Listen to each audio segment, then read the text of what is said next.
ঠিকাদারদের নামে দলীয় লোকদের আগের থেকেই আপনি কুইক রেন্টাল পাওয়ার নানান বিদ্যুৎ কেন্দ্র বানিয়েছেন, বিদ্যুতের প্রোডাকশন নাই, চুক্তির কারণে আপনি তাদেরকে ক্যাপাসিটি চার্জ দিয়ে যাচ্ছেন।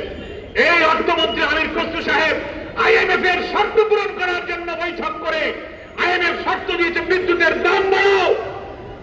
বিশ্ব ব্যাংক আর আইএমএফ এর কাছে আমরা তো দাস দেইনি, আমরা তাদের গোলাম না। তাদের কথায় আপনি বিদ্যুতের মূল্য বৃদ্ধি করে জনগণের দুঃখ কষ্ট দুর্ভোগ আপনি আবার বাড়িয়ে দিয়েছেন। সেই জন্য আমরা পরিষ্কার বলতে চাই, আজকের এই মিছিল পূর্ব সমাবেশে অবিলম্বে এই বর্ধিত মূল্য প্রত্যাহার করতে হবে। বিদ্যুৎ সেক্টরে আপনি যে দাম বৃদ্ধি করেছেন, এই গ্রাহকদের ভোগান্তি কমিয়ে বরং বিদ্যুৎ সেক্টরের সমস্ত দুর্নীতি, অনিয়ম, সিস্টেম লস, অব্যবস্থাপনা এবং হাজার হাজার কোটি টাকা প্রতি বছর যে ক্যাপাসিটি চার্জের নামে আপনি যে টাকা দিচ্ছেন সব দলীয় লোকদের পকেটে যাচ্ছে, এইগুলো বন্ধ করে বিদ্যুৎ সেক্টরকে আপনি রক্ষা করুন। সারা দুনিয়াতে বিদ্যুৎ সেক্টরকে রক্ষা করার জন্য নবায়নযোগ্য জ্বালানি, রিনিউয়েবল এনার্জি যেটাকে বলা হয়, সারা বিশ্বের দেশগুলো সেই দেশে নবায়নযোগ্য জ্বালানি তৈরি করার, সৃষ্টি করার এবং বিপণনের জন্য, উৎপাদনের জন্য পদক্ষেপ নিচ্ছে।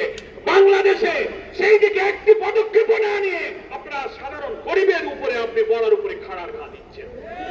প্রিয় বন্ধুগণ, বাংলাদেশ জামাত ইসলামীর পক্ষ থেকে আমরা তাই নিন্দা জানাতে চাই। বিদ্যুতের দাম বাড়লে শিল্প, বাণিজ্য, ব্যবসা, জনজীবনে নাবিশ্বাস উঠবে। একের পর এক 2 বছর মধ্যে আপনি দাম বাড়াবেন না কথা দিলেন, 3 মাসের মধ্যে দাম বাড়ালেন। সামনের 5 বছরে জনগণের রক্ত চুষে আপনারা হয়তো খেয়ে ফেলবেন, সে ব্যাপারে জনগণ কিন্তু আতঙ্কিত। অবিলম্বে সিদ্ধান্ত থেকে ফিরে আসুন।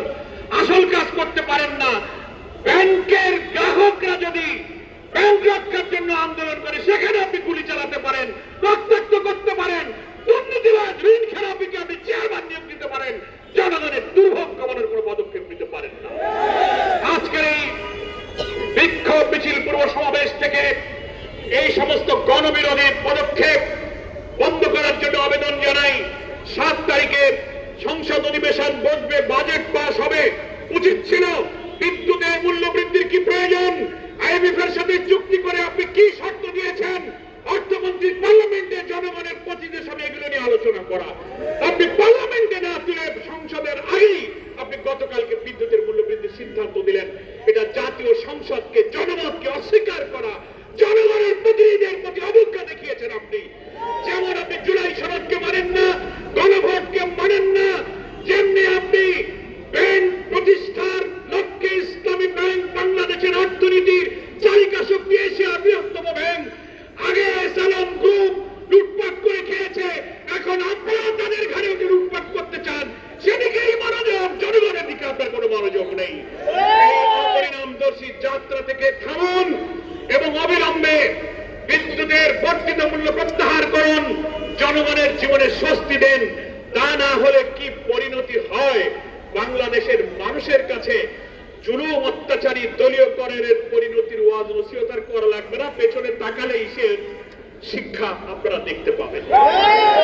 আমরা ভদ্রতার সাথে বলি, 5 বছর অনেক সময়, 3 মাসেই যে অবস্থা, মন্ত্রীরা যেখানেই যাইতেছেন সাধারণ জনগণ বলে ভুয়া ভুয়া ভুয়া। কিনা বলে এখানে কি করে রাজনৈতিক দলের লোকেরা যায়?